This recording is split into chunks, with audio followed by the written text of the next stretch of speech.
Hi everyone, I'm Airier, and today we're going to be looking at the fourth episode of Star Wars vs. Warhammer 40k, Brothers Lost. Now, last time around, it ended on hyperspace ramming maneuvers, which I know are divisive, but on the one hand, they look really damn cool. On the other hand, they're stupid. I don't care though, because they look really damn cool, and that's usually where I care about anything when it comes to sci-fi. Does it pass the rule of cool test? If it does, I'm usually willing to go with anything. It's a bad problem, but I'm okay with it because, again, it's cool.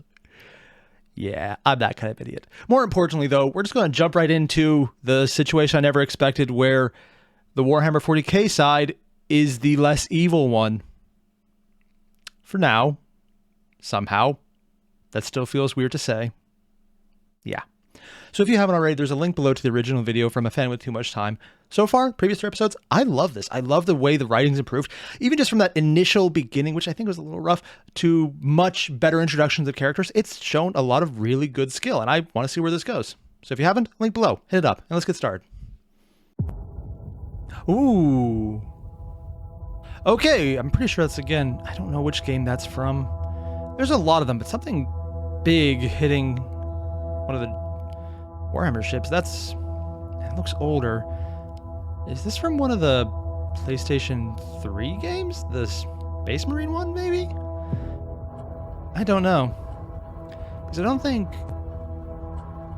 Okay, I hate this choice of intro. Like, sorry, I don't like the words individually coming in by letter.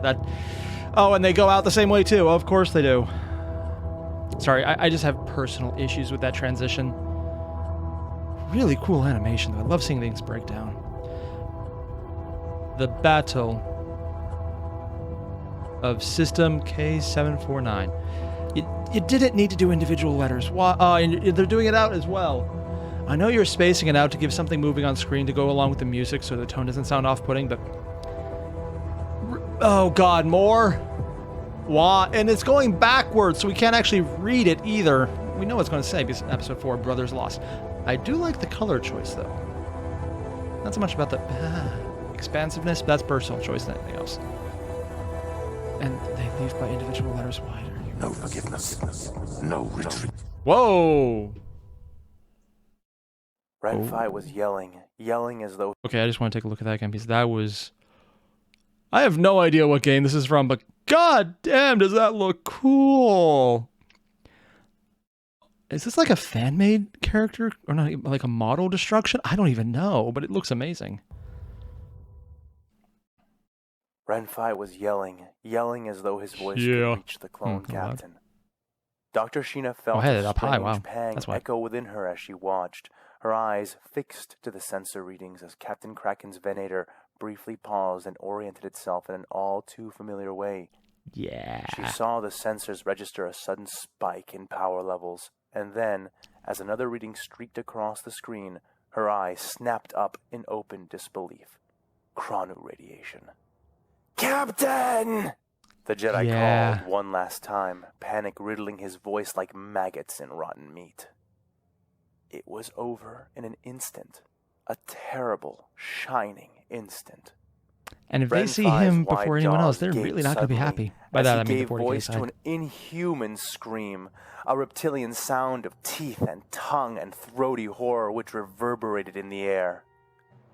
Dr. Sheena felt it as well, felt the cold, sickly panic rising within her, the realization that something terrible and permanent had just transpired before her own eyes.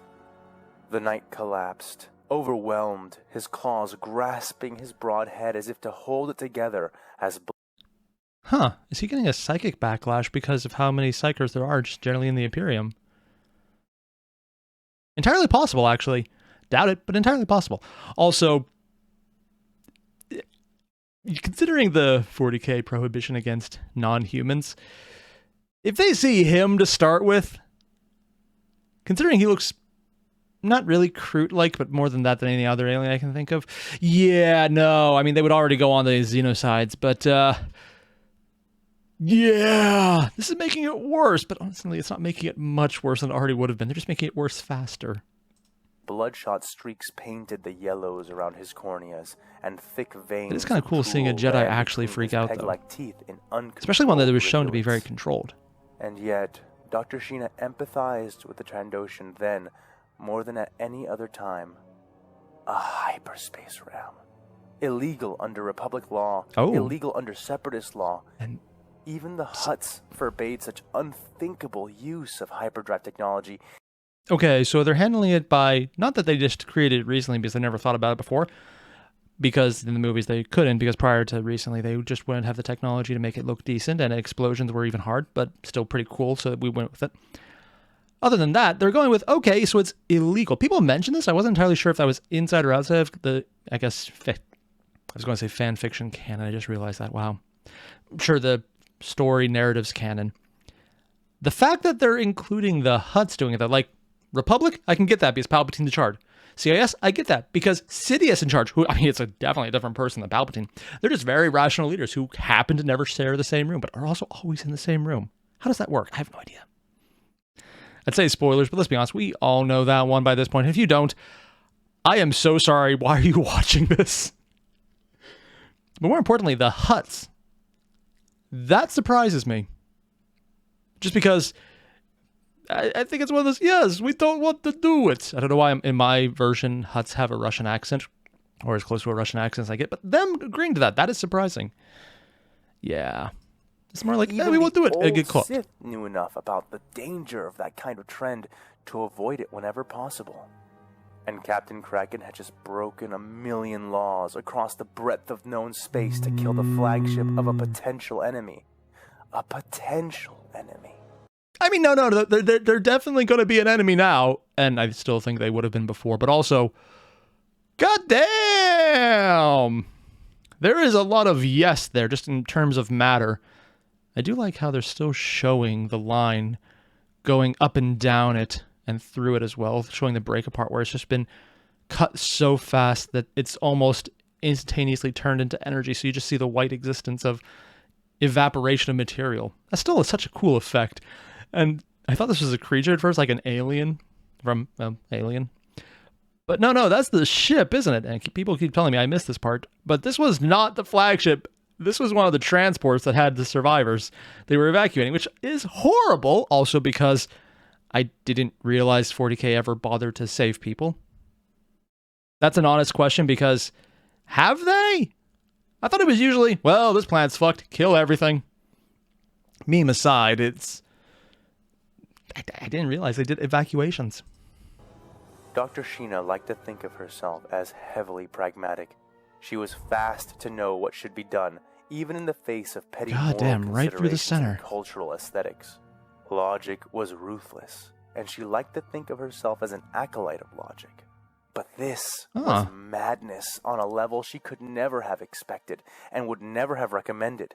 The outsider ship had been hundreds of times more massive than the Venator that had been smashed into it, but clearly it had not been shielded, nor... Oh, I actually recognize this ship variant. So this is actually a super massive ship short of a Gloriana, but I've actually seen these in art depictions before. This is one of the transport. Of course it's a transport. It was literally transporting the people and survivors, so it was a mass hauler. Essentially, though, these are actually a real ship designation in 40K, and they're more or less not combat related, even if they have the aesthetic, and can probably function as one if you just put a few guns on it. I mean, it probably already has guns because it's 40K, but not to the extent of a battleship.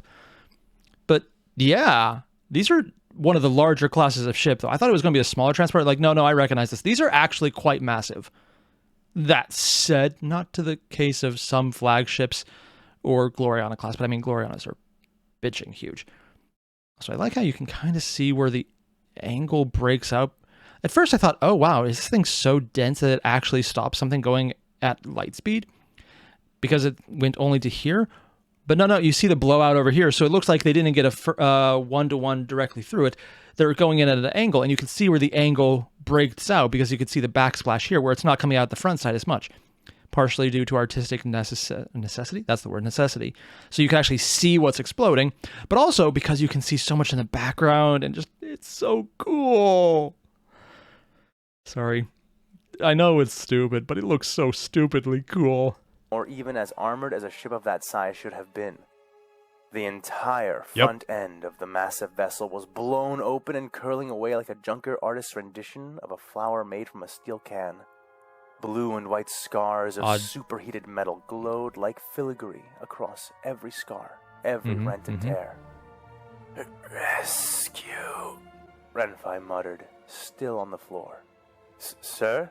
Asked one of the clones. Because the he probably captain just of the felt ship. all the death, yeah. Rescue! Renfai yelled. Oh, that's not gonna rising go to his over well. feet unnaturally, deck plates bending from the force of whatever energy field he had used to lift himself. All venators, all KDY vessels, move in towards the outsider ship. Commence emergency rescue operations. Save as many as you can. Good choice, Yes, but General, also, you're still called fucked. The captain of the ship, and the clones manning the Oh, communication no. systems got to work relaying his orders. Dr. Sheena said nothing. After all, what could she say? She couldn't even pull her eyes away from the cloud of metallic debris forming around the carcass of the vessel.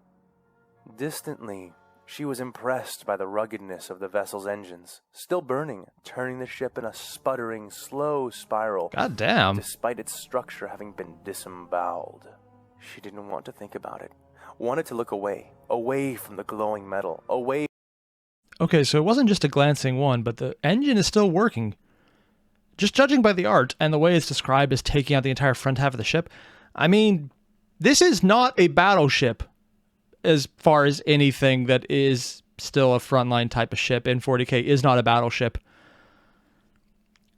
That is disgustingly durable. It almost makes me think that if this was used on some of the bigger actual battleships, they would still take significant damage, but it would take more than one to actually finish off the ship. And if you're going on terms of kills to ship, Star Wars might be faster at making ships, which is the only reason I think they win that battle. But goddamn, 40K has more to start with. It's a good thing this is not the entire 40K universe, because that is a disturbingly high level of durability there. Even against something that is admittedly coring the ship, it's still fixable. I mean, I'm just thinking when the actual lightspeed ramming was used in the movies, and something admittedly massive did not hold up this well. It's really kind of cool to hear that out. Away from the encroaching venators surrounding the ship, away from the cloud of debris. But too much of that debris was squirming. Too much of it was shaped like People? Finally, her eyes broke from the scene as she threw up onto the floor. It wasn't much. Her breakfast had been light, and so she had recovered when the sensors operator next to her called out his next observation. More anomalies, sir. How many? Oh, and they're How catching up. far? Renfai almost groaned. Near Yeah. our edge of the system, General. Current readings showed 12. Oh, and these are the ones who no, refuse 20. to take down their shields. One So they're moment, the sir. most... The sensor operator began checking his most equipment. zealous. And Dr. Sheena, still standing nearby, Oh, yeah, they couldn't fucked. help but turn back to look at his console screen. Her eyes bulged. Withdraw the fleet, she gasped. More are still appearing. A transmission is being detected, being sent out from the downed dreadnought. Intercept that transmission. Continue the rescue How do you intercept a operation. transmission? Yes, Oh, you mean just General. getting hold of Are it, you not listening stopping it. to me? Dr. Sheena shouted. I heard you, Doctor, Renfai said. Yeah, they already fucked. And, she insisted, and I believe the outsiders will see that we are trying to rescue their people and will not open fire on us in the midst of that. Yeah! Oh!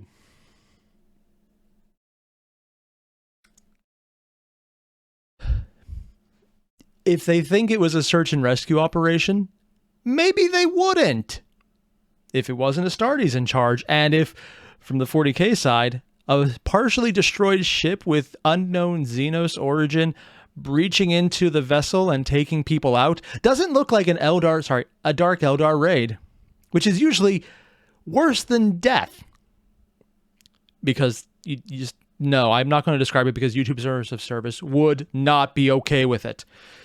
So, yeah, no. The safer option here from the 40K side is to kill everything as fast as possible. If you survive, nice. If you don't, better than if you get taken. There's really very few things that are actually good that involve anyone taking you from either side in 40K. death is usually a safer option. That's not a given. They Yeah, could just it's really easily not. blame us for its current transmission. Also, Intercepted, sir. it is your fault too. Play it, Renfai ordered. The clone obeyed, playing the message over the speakers. It was a man, or at least it sounded like one.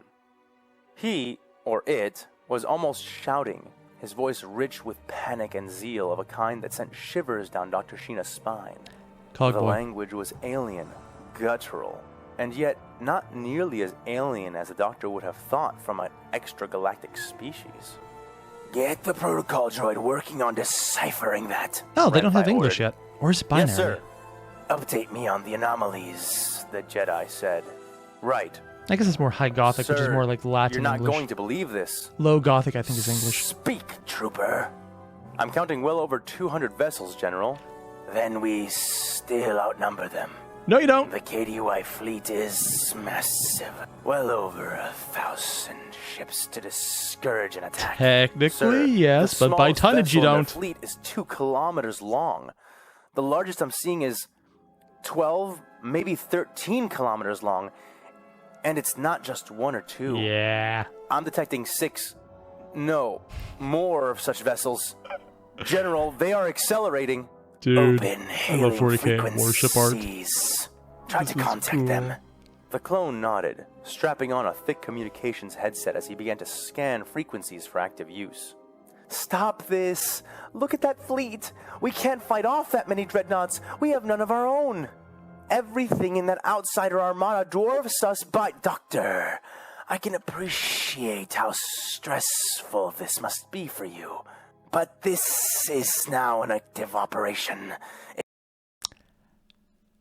I want to say that he's acting weird here, but considering how, at least in Legends, the Star Wars universe acted to the Vong invasion, her being sensible and saying, oh shit, we fucked up, it looks like we fucked up, and now there's a lot of people who have way bigger ships than us who are not going to be happy that we fucked up. We should run. Yeah, no, that's the sensible option. The Star Wars option in Legends, at least, was, that's weird. Let's poke it. Also, it ate my hand. Let's poke it with the other one. I'm not joking nearly as much as I should be. The entire, it's someone else's problem, which I would have said for a time that sounded unrealistic because no one's going to be that stupid to ignore a problem like that, like they use on Vong. But hi, everyone. Welcome to 2020, year 3. I rest my case. If you cannot control yourself, then I encourage you to return to the laboratory. But are you mad? Probably, Look very at how mad. large their ships are. Look how big the guns are. Strength does not come from size alone. No, it comes from the size of the guns. That's where it comes from. So it's kind of cool how you can see. Oh, it's Night Lords. The Batwing skull. Nice. Also, that is a huge bit of detail to put on there. But it's 40k, so it makes sense. This is no time for your philosophical moralizing. That fleet is going to eat us alive if we And aren't then gone some. before they close with us. Maybe literally. Stop acting like a peacemaker and start acting like a commander. Corpse Charge is the thing. Enough. Snapper, clear. Please escort the doctor back to the laboratory. Oh, Stand no. guard outside and make sure the science staff stays safe. Aye, General. Come on, miss. One coaxed as both came along either side of Dr. Sheena. Oh, they have clearly different helmet intending types. to seize her by the arms if she did not comply Weird, considering willingly. it's a spaceship with a Dr. singular Sheena deployment. scowled, but would not surrender her dignity to the Jedi, turning without a word and walking towards the lift which would take her back down towards the other members of her team. So in other words, Renfai is not the most powerful Jedi because he can't feel the overwhelming sense of fuck you coming from every ship in general from the fleet. Not because they're directing it at him yet, that will come later, but because just general 40k, that's kind of like the Space Marine default emotion. But before she left, she bore witness to the following exchange. An exchange that ensured she would be dragged out of the room, screaming to all the ship that Renfai was a fool. She bore witness to the next translated message and final actions of the gutted dreadnought. The sight and sound of it would mark her for the rest of her breaths. Oh no. Sir, we've got another transmission going out from the damaged dreadnought. Is that translation complete? Aye, sir. TC4 on the Statesman has completed a translation matrix, applying it now. They all waited for a few seconds, all but Dr. Sheena and her escort, who moved slowly but steadily towards the doors, both the clones and the doctor being more than slightly curious in hearing what the split vessel was trying to transmit. Oh no. They didn't have Before we get into what we all know is about to happen, because it's 40k and it's not going to be peaceful, I love how that this is showing Ren-Fi breaking. Not just the fact that he's breaking the usual Jedi peaceful, he's being irrational here. He's trying to hold up to what he believes is what he needs to do because he's shaken right now. And I don't just mean that in the sense that he's out of his depth. That's very much the case. But literally the entire thing about him shook him. All those deaths shook him. Seeing it happen shook him. He fell down. He was out of it. A Jedi lost control of themselves when their actual balance wasn't the reason. He was on the ground and then used some force to pull himself up, maybe literally, and ripped out parts or deformed parts of the building around it, showing a lack of control. So one, he's powerful enough to do that without thinking about it. Two, he lost control enough as a Jedi during this time phrase when they're all supposed to be peaceful and sedate. I mean, they're not, but they're supposed to be. And his composure is shot. So he's making decisions based on, okay, what would a good Jedi do here? Be a peacemaker, as opposed to, okay, we should probably take a step back, consider this rationally, and GTFO. I like how you're showing he's not in his good mind. He's not making good decisions. So everything we're seeing is a man who's compromised by the shock of the situation. And it kind of does come across well, especially considering prior to this, with his Padawan, we saw that he was more nuanced. He had deeper thoughts. He wasn't running by the seat of his pants, which he very much is now. So just showing the shock affecting him is a very good technique. Didn't have to wait long, as the frenzied voice of the ship's captain blared over the comm speakers.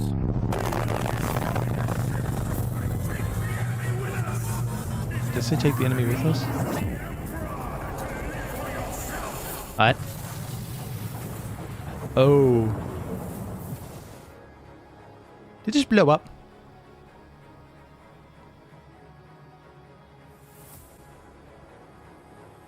It just blew itself up. That's not good. Meanwhile, on a different ship, near to the rescue attempt. Dear God. Weird transition. Kind of a fun Everyone was one. stunned, shocked, horrified. The outsider dreadnought had just exploded, its hull already a glowing wreck from the unexpected they're still on the Star Wars unbelievable side. hyperspace ramming maneuver Captain Kraken had just performed tens of minutes ago. And as destructive as that had been, this was somehow even worse. The massive, rent vessel had appeared to darken and then blossom outward with silent, radiant light. Spikes had been wearing his helmet, a habit he maintained even in his new role as captain of his own Venator-class Star Destroyer. The lenses darkened to shield him from the sudden flash, but most of his bridge crew were not so lucky. He's wearing a helmet, so he's probably a trooper? They watched as the explosion began to spread out, sweeping through the Venators and KDY vessels that had positioned themselves around the dreadnought. The rescue "Full crew. reverse!" he called. No one responded. That was understandable. What they were seeing was rather shocking, but Spikes was dead to novelty and unimpressed by power. He drew his blaster pistol and fired it into the floor, the sound and heat jolting his crew back from the oblivion of disbelief. Oh, they're actually acknowledging "Full the heat of reverse," it. Most he don't. repeated, and the clone crew scrambled to obey. Spikes had earned his name at the Battle of Jabim. He lost all his pod brothers in that fight, and had been separated behind enemy lines when the nationalists of the muddy hellscape had overwhelmed Shelter Base. Alone, I feel like she recognizes standing her. It's atop probably a from a title rapidly sinking image. pile composed of the burnt bodies of his brothers, he had held for 3 days. God damn. 3 days. They came at him every hour, on the hour, for 3 days. He used all his power packs, all his brothers' power packs, all their thermal detonators, all of their equipment that wasn't sucked into the planet's muddy maw. With every assault, the Separatists would lose more men, and after every assault, he survived. Eventually, he was rescued by the Padawan Pack, led by Anakin Skywalker, and was named after an intercepted transmission sent by the Nationalists just prior to his retrieval. Padawan pack? I mean, is that a canon thing? I'll be honest here, I don't actually know what that one is. So if someone could let me know, I'm actually really curious. Is this one of those Legends things or one of the new canons that I just missed? There's a lot to both of them that, well, more to Legends than not. And I don't know what that is. Kind of bugging me, actually. It's bugging me a lot. Avoid the southern descent. Single enemy position. No strategic importance. Assault will bleed you. The position has spikes. The term had been common military slang among the nationalists of Jabim to refer to a heavily entrenched enemy position, one which could not be taken without heavy losses. Spikes had taken the name like a wounded soldier takes a medal of honor, and he had carried that experience throughout the entire war, and it had served him well many times. And this is that a visor was no on top of his different. visor? His Venator, the trusted Victory, didn't even turn. All retro thrusters firing in full reverse, sliding the wedge-shaped ship backwards. They have retro thrusters? I mean, it makes sense, but more of which were that's a lot of mass to move. view of his bridge as his own vessel continued to reverse course, were slower to react. Many did nothing. A few didn't even cut their forward engines. And of those that did begin to take decisive action, most tried to spin their Venator around, wasting precious time. So normally in 40k, this kind of explosion is a rift in reality into the warp, and you get killed by the demons eating you, or just being torn apart by the craziness of the warp itself, or by the entry. Here, though, what would that do to someone if they're just shoved into a peaceful, essentially, warp, which is the Force here? Like, do they just float around until they die of old age? Or do they have to eat still because it's the warp? But I'm not sure if they can. Like, can they, like, do they not breathe? But the warp is weird because it's mental, so you can kind of breathe in it sometimes if there's place, but I'm overthinking this, aren't I?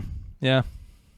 When the rolling wave of the scorching blue and purple energy I have no reached idea them, where this is from, but that looks so... like an okay, that's asteroid Clone Wars. collision, That's definitely Clone Wars. I know the art style. Tumbling and turning through the void like a kite caught in a hurricane. Damn! Systems flickered, alarms sounded, gravity I did not watch this died, episode. and then it passed. Damage report. Spikes. No, seriously, what the hell, man? Like, dear God! I did not know they did this in Clone Wars. I might have missed more episodes than I thought. I thought I need to catch up on that show, apparently. Wow. Gravity died, and then it passed. Damage report. Good choice of it, Spikes too, called, showing the entire sitting in one of armada the being comm hit by officers' chairs, having an exploding strapped himself device, down mere or I guess moments plan in this before case, but the still. impact. The replies were sluggish at first, but soon the clones snapped back to their instincts, lifting off fluctuating systems, damaged components, and resequencing protocols. The ship was battered, but far from dead. Unless that wasn't and a warp soon explosion. Gravity reasserted itself as all main systems came back Maybe it was online. just standard explosions? And that was good, because there was no time to lose. I need the current status of the enemy ships, Spikes said. It's just over 200 ships, all closing with the fleet. They're opening fire. Spikes unstrapped himself, jogging to the massive holo display at the center of the bridge. Show me, Spikes ordered. The holotable flicked to life, showing the disarrayed elements of the KDY defense fleet, already partially devoured by the explosion caused by the dreadnought. It also displayed the outsider fleet, numerically smaller than their own armada, and yet so much more. Smaller is not really going to matter when it comes to tonnage. tonnage. Were massive, but they had appeared at a great distance compared to their initial dreadnought, and Spikes concluded their opening salvos to be more a show of force and fervor than... I mean, they're not wrong, but also it depends on how a fan with too much time treats engines here. Star Wars ships are generally faster because they can make short jumps. In terms of actual speed, they're probably still faster on basic, normal, relativistic thrust just because they're smaller, so momentum is easier to manage.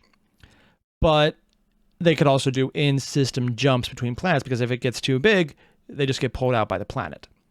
Short of, ramming procedures, which they're not going to intentionally do. Here, though, it could also be that Fan was going to do the super fast 40k boats, ships, whatever. I don't think so because he's holding up to a lot of higher standards on it as far as choosing anything, such as the dreadnought just being a conveyor, but oh wow. Oh, my throat is killing me.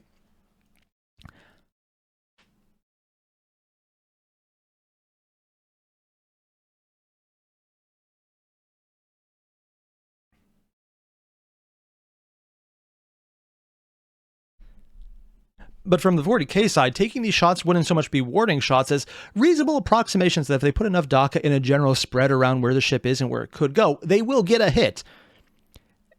But Star Wars ships are just generally faster.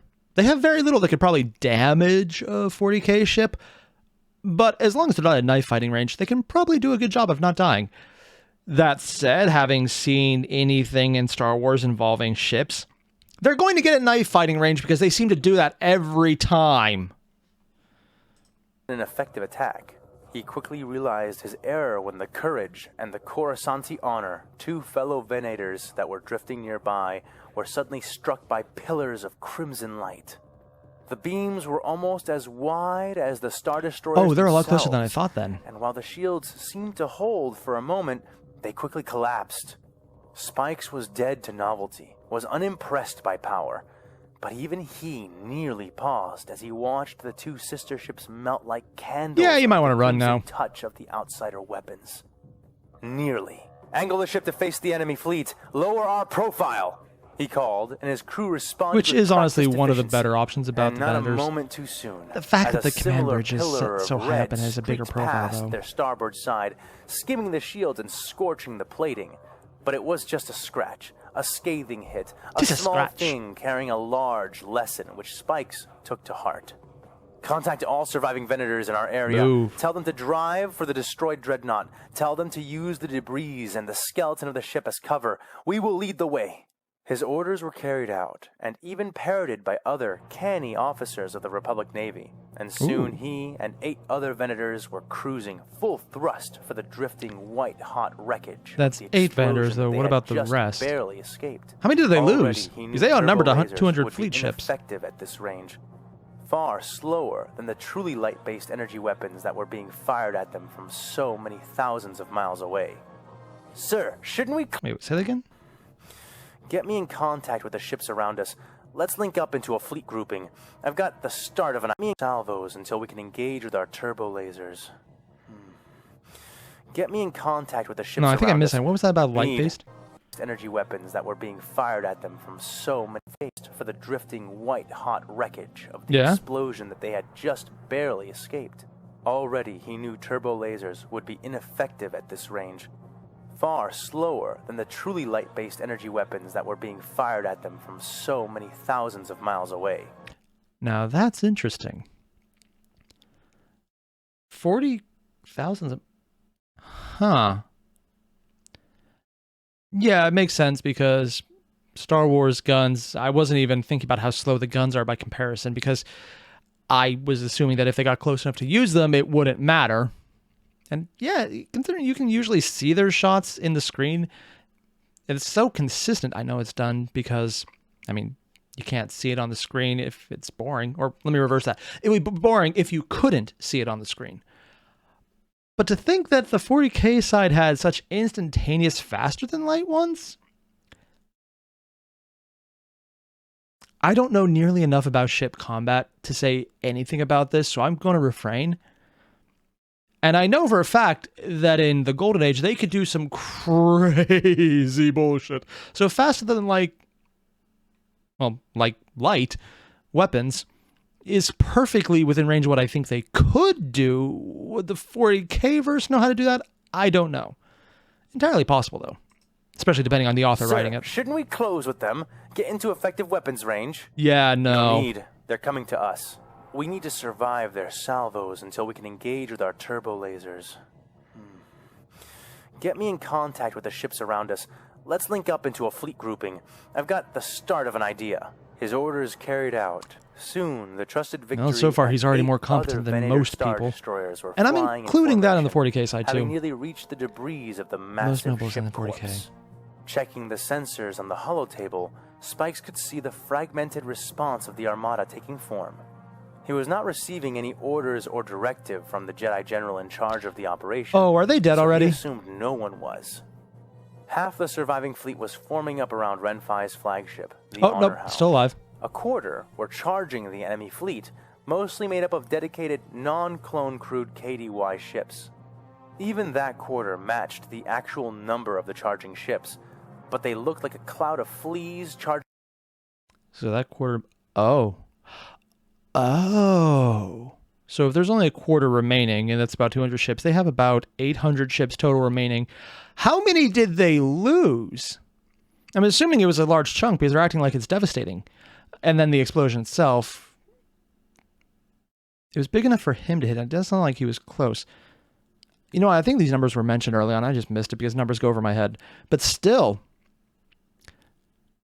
more than 200, or 200, a little more, a little less than, charging in. They're going to die horribly.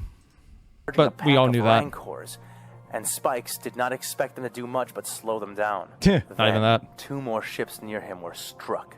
This time they weren't sitting ducks, however, and instead of burning through the shields and ships with persistent pillars of light, as had happened before, this time the beams strafed the surface of both ships, veering off their hulls after only a second or two of contact. So the shields aren't captain of completely the useless by Evertrue, comparison. One of the struck ships appeared on the holotable.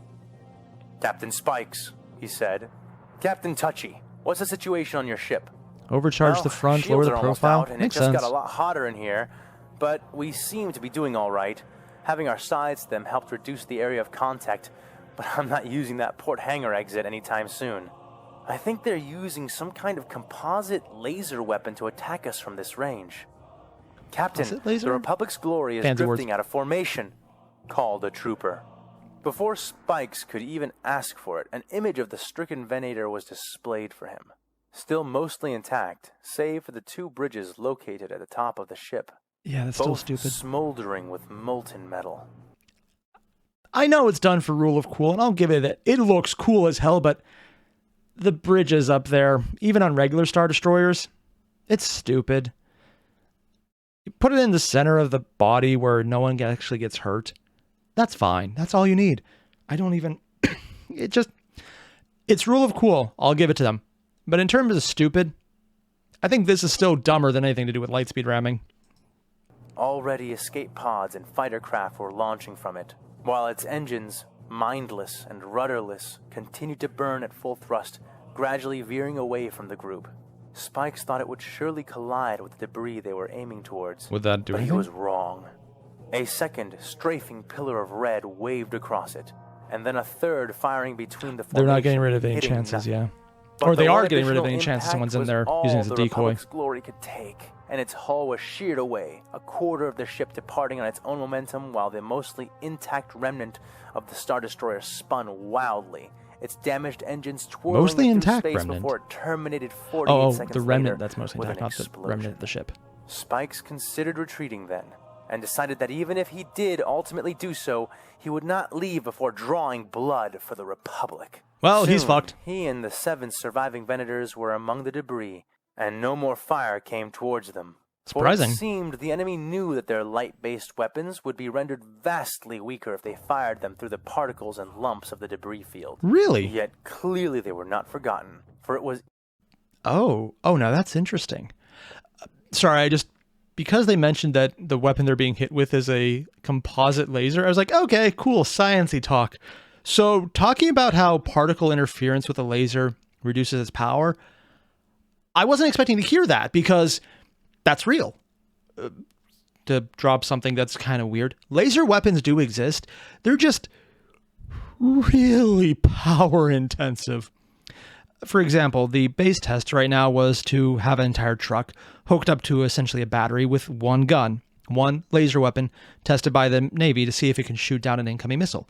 It could. It'd have to focus on it for multiple seconds, making it less than ideal, and its power consumption would be insane. And the biggest problem with it, though, is interference from any medium like clouds or dust or smoke heavily degraded the laser as it splintered. So going through the void of space where there's just less mass might make sense because in general, on a planet, a laser would be less powerful, and you get las packs out of that, which are the weakest gun in 40k and still powerful as hell if they can get the energy source right. But to show that having a debris field would weaken it, granted, I'm only taking what the clone is saying about what he believes based on observation of the 40k side.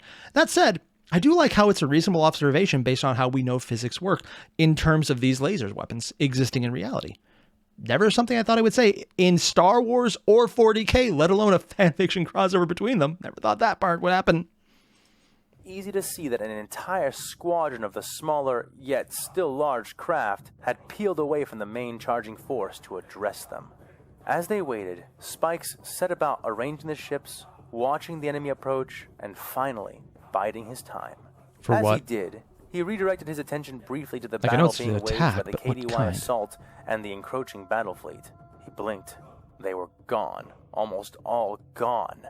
The enemy ships had not slowed down, did not take firing positions or angles of Drove attack through? in any conventional sense as the KDY ships had. They merely plowed through them, never halting, never stopping, literally ramming their way through the enemy in suicidal charges that saw ships 2 Not kilometers suicidal long when their front colliding is with built the for it. smaller vessels of the KDY Starfleet.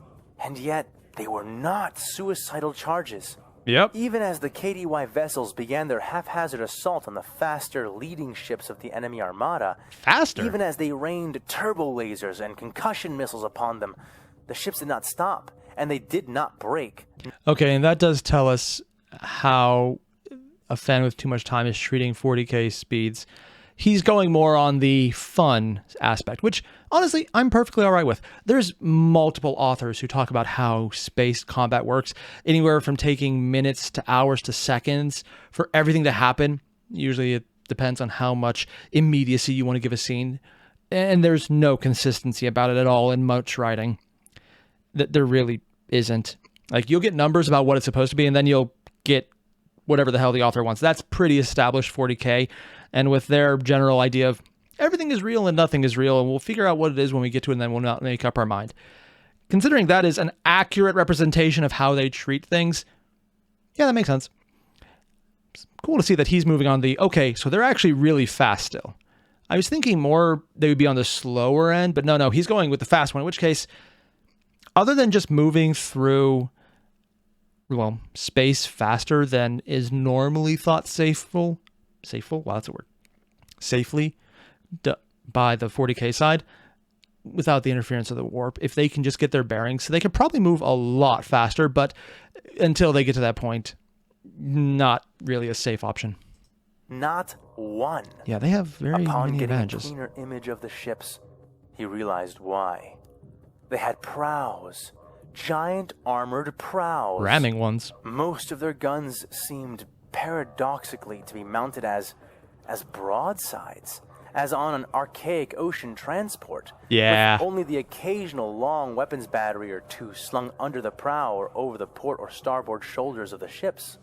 And as proton torpedoes impacted onto those massive wedge-like heads, They're meant to as do they broadside, were beaten which by turbo lasers and it's kinda concussion stupid, but it looks missiles cool. and ship hull alike, they dented, burned, sizzled, melted, and were still too thick to overcome. Those few KDY vessels who evaded the charging noses of the outsiders were torn to ribbons in the cascading broadsides they let loose as they passed.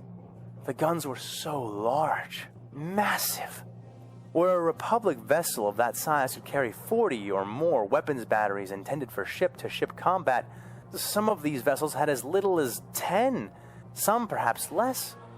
And yet, to call the ships lightly armed would be more than an understatement.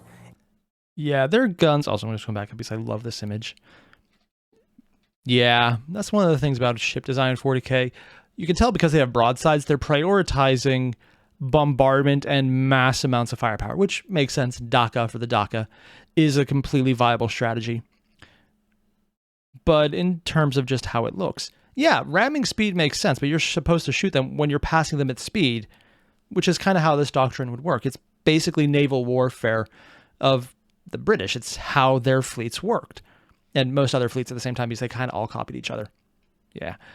And that's a lot of what 40k was. It's anachronistic, intentionally so. Like how orcs speak Cockney.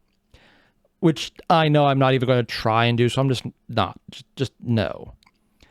But yeah, I like how he's just realizing that's not exactly the most defensible option, because if they just had a few guns here along the side and the prow itself would take most of the damage, that's a very defensible ship. This, though, is the idea of, yeah, we could do that. Or we could just blow you to smithereens when we pass you, and our front takes most of the damage until it's not there anymore, and then we turn to face you and we're good. There's other ways to do it, but that's generally one of the ways. Statement. It would be a lie.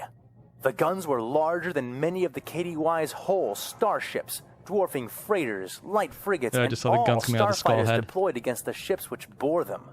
Watching the red pings of the enemy meet the blue pings of their own fleet, and then watching all the blue vanish like snuffed candles was making him They are sick. undergunned to do anything here. We can't just sit here, sir, one of the men, the Well, you can helmsman, die. said. They need our help. We could flank them from here. And we do could what? Charge and Die? Spikes did not speak. He was too afraid of what his voice might come out as, but instead, he shook his head, cutting the clone off. Batter. You know we can't. He managed after a moment. We'll be cut to pieces. Also, I just realized this is probably some of the older art used for the 40k side, because you can see the Emperor Geas. Because we know exactly who the Emperor is supposed to be based on initially. He's the Jesus figure. And this is probably, I wouldn't say Rogue Trader, because it seems way too sensible for Rogue Trader. Rogue Trader shit was crazy as hell, man. Obi-Wan Sherlock Clouseau is a real character in Rogue Trader. Yeah, 40k had some issues with copyright back then. Funny how they're on it now, but still. I do like, though, just because you can see that part right there, it's like, oh, hey, it's a reference. Which they would probably change because they don't want to make it a one-to-one comparison. They just want it to be alluded to as opposed to being a thing. Not because of any religious issues, but more because their presentation of the Emperor is not quite fitting with that as much anymore, and they probably don't want to make the comparison when it will be one of those. Not really accurate to what they're doing. It's less that it is dangerous for them to use, more just doesn't really help the illusion with that anymore. By those broadsides. Besides, those larger ships are still hanging back, waiting for us to break cover so they can do to us what they did to the Republic's glory. Yep. There's a whole group of them coming for us anyway. We won't have to go to them. We Are they need to firing stick missiles to the from here? plan. And even then, Yeah, it looks like they are. as Spikes watched the red pings headed in their direction grow closer and closer, he knew that even with his plan, there was no certainty. No, there's a lot of Launch all certainty here. starfighters, You he fucked. ordered. Barely a minute after that order was given, the red pings had become visible ships. They fired, had been firing, despite the debris in the way. Their laser weapons were proportionally weakened, something Spikes was relieved to discover as one of their beams strafed across the deck of his ship and over his second bridge. No damage to anything but the shields, and the shields were holding. Damn. He breathed. The laser was smaller. Clearly it was not these weapons batteries that had Which been movie was destroying this from? the other Venators. Episode 2? And since they were coming at them head-on, he and his Or two, men isn't were it? not Maybe. being pelted the same way the hapless KDY defenders had been. And then a solid slug moving nearly a quarter the speed of light flew 8 meters past his bridge. It had been larger than a tri-fighter, possibly larger than an arc fighter. All power to shields! Give them everything for the next 20 seconds. Weapons power, internal lighting, engine strength, life support, everything but the tractor beams. He called. Why and not the a tractor? moment too Oh. soon. A second massive shell struck them, this time blasting into the body of the Venator, bouncing off the recently strengthened particle shields in a blinding flash, Huh. spinning up Good choice. and striking the bridge with another flash of light before bouncing away into space. Okay, and that is probably my favorite description of anything to do with ballistic weapons ever. Because normally people are like, it hit, but it didn't breach the armor, and then they kind of ignore the fact that the bullet is still there. But this one, they're actually saying, okay, so we got a ricochet shot, it hit the bridge, but because we have the shot and we survived, it just moved out. But we're showing the fact that surviving the initial hit is not the entirety of it, because the bullet still has the mass and it's just moving a different direction. I like that. I like how they're actually accounting for that. Oh, man. Their fellow Venators did the same and survived the opening salvos that came, one after another.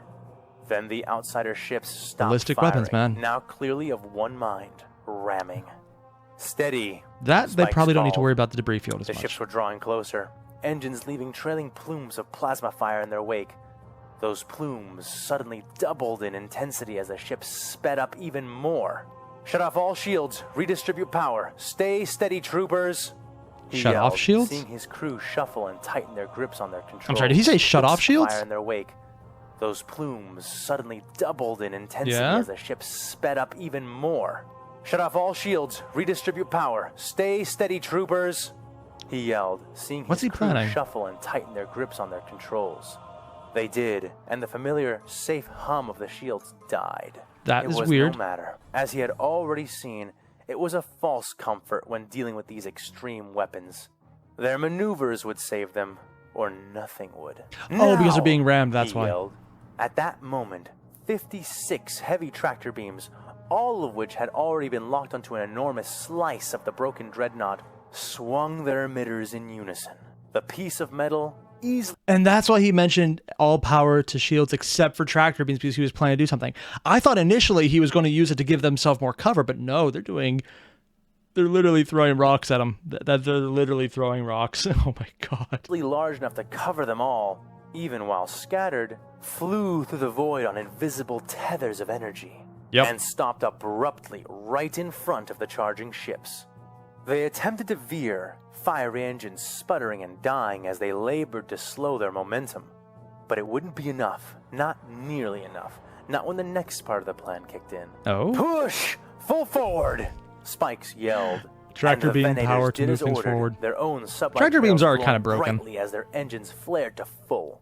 The momentum of the outsider ships and the sudden countercharge from the massive slab of metal the venators had put between them was too swift and unexpected a maneuver for the outsider pilots to compensate for, and, one and all, they slammed into the veritable wall of debris.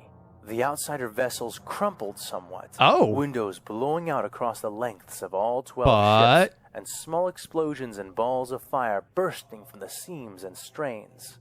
All but one were completely halted, with the single exception having been the only vessel to speed up instead of slow down. And ram itself. Terrifyingly, this ship punched clean through the wreckage, suffering similar damage across itself, and yet not dead or disabled. It plowed directly into the Freedom, a Venator to the right of Spike's own vessel.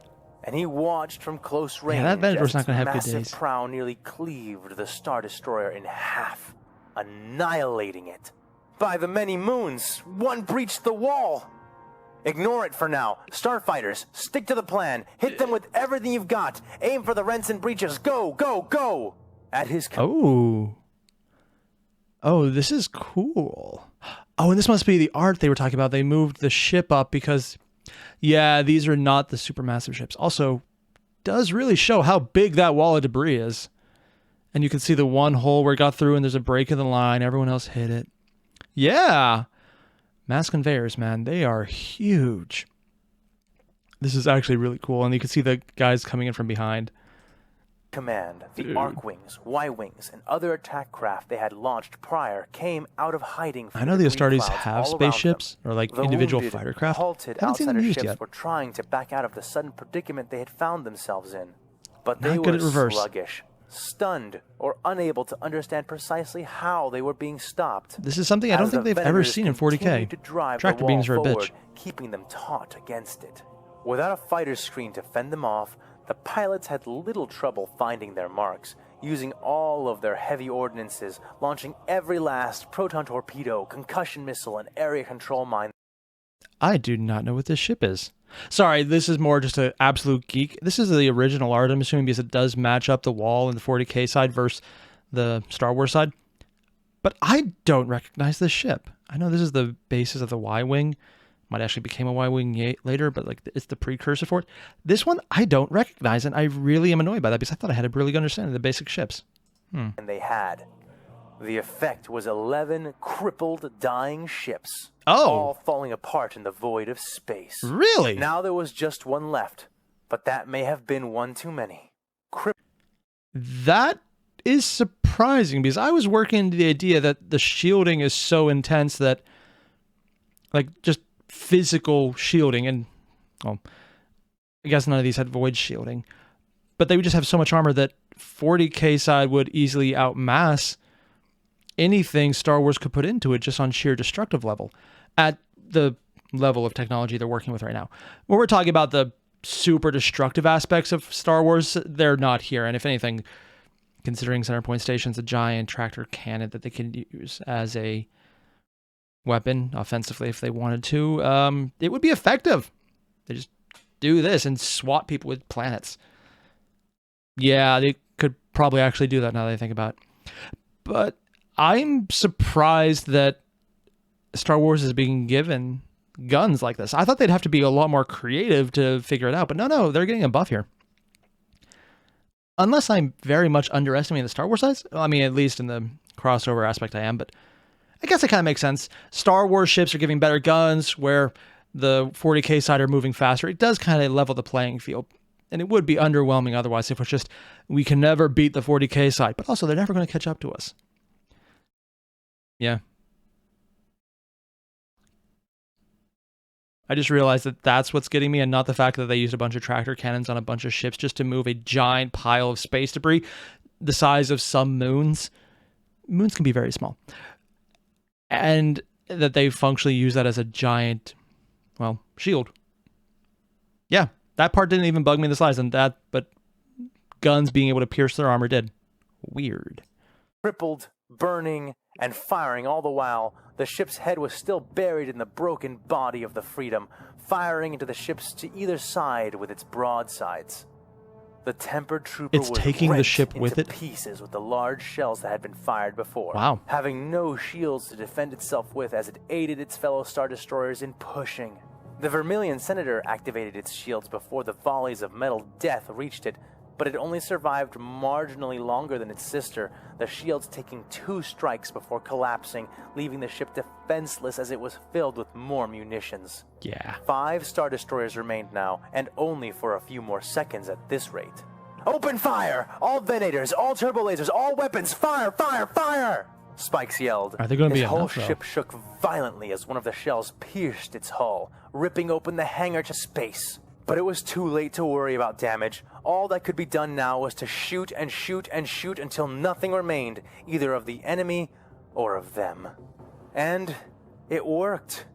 The ship seemed to stall as, from all sides, the venators opened fire, covering it in sprays of blue and green turbo lasers as its space frame was pelted with missiles and torpedoes from every ship. Like a salt sculpture, suddenly blasted from all sides with fire hoses, the outsider vessel seemed to simply fall apart and disintegrate under the concentrated firepower. Despite this, not one ship halted or stopped its bombardment until the wedge-shaped head of the enemy had come fully off the rest of its body. I'm actually very surprised about that. I really didn't think their guns would be strong enough to make a dent, let alone, well, blow up ships. Just because normally all the concentrated fire doesn't do much. Maybe it's just because I keep watching the space battles in Star Wars where it's like, we're shooting at each other. Shield absorbs it. And then we saw how much their shields did squat against the overpowered weapons from 40K. I was expecting the armor aspect to keep up as well, but no, apparently their stuff is really good at destroying their armor. I guess it does make sense, though, and I'm thinking this is probably more of a writing fiat than anything else. If he wrote it as a one-sided slaughter because the armor's too thick for them to damage, it would make sense that this would be boring. Because there's not really a story. It's, we eventually lose. As opposed to this, where there's an actual element of danger on both sides. Huh. The crews cheered, both his and those of the other venators. 8 on 12 and we still won, said the helmsman. That's the might of the Republic, yelled another. But the sensors operator was not cheering. Sir, we've received transmissions from the General. We're to retreat. Pull back immediately. Sure. Oh, he's finally listening to reason. Pull his saber out of this fire. How is the main battle doing? Dead. The sensor operator looked sick. The battle is over, sir. Spikes felt his feet go numb, but he didn't show it. Show me, he ordered, and the Here's an empty obeyed. field. The holotable displayed a sight which made even his heart sink. He had thought he'd never be part of a battle as disastrous as those they had fought on Jabeam.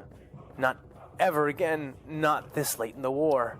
But when he saw the graveyard that was all that remained of the vaunted KDY defense fleet, because they didn't have the shield to hide behind to weather the opening fire. In the wake of that burning wreckage, like enormous beasts. When he saw them orienting in their direction, Spikes knew he had just become a survivor to a battle that would live in history for as long as the Republic existed, and for all the wrong. Yes, it'll go down in history for as long as the Republic exists, for another, what, year? 2?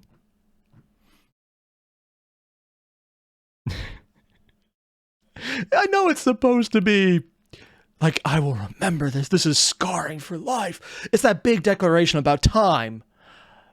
And from his perspective, yeah, because the Republic's been around for ungodly amounts of time. Even in its fucked up states, it's still been around. But outside knowledge, knowing Palpatine ends it within a short time frame, yeah, this is funny as hell, man. Reasons. Spikes tapped the holotable and brought up holograms of all the remaining captains around him. We need to retreat immediately. Yeah. We'll rendezvous at Rothana. The Republic needs to know what happened here. Right, we'll dock starships and follow. You should get going, Spikes. I've got room enough for your squadrons, said Captain Touchy. Spikes nodded, remembering the condition of his hangar deck. Don't take too long. It will only take them minutes to be here, Spikes Because they don't said. have ships that can The jump other on their own clones yet. saluted, and he That was saluted a back. thing between Spikes first turned series then and second ordered series. his that did that. helmsman to take them into hyperspace, and it was done in short order. Less than an hour later, he found himself in orbit around Rothana, and its... I gotta say, from the 40k side, I want to see more than anything else, not their reaction to the destroyed ship, not their reaction to the battle or the fact that they were able to then move giant plates, which would be cool. I want to see their reaction to them using faster than light travel to escape easily without using the warp. That, more than anything else, I want to see that. Because that takes this from a battle of annihilation and revenge to a battle of every single cogboy will throw a fit if they're not allowed to have it.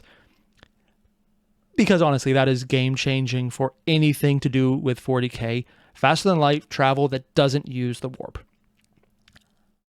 Unless the revelation here is that hyperspace is the warp and it's also the force, and which is probably where this is going to go to make it more sensible. But if it doesn't, really want to see how that goes. massive shipyard rings.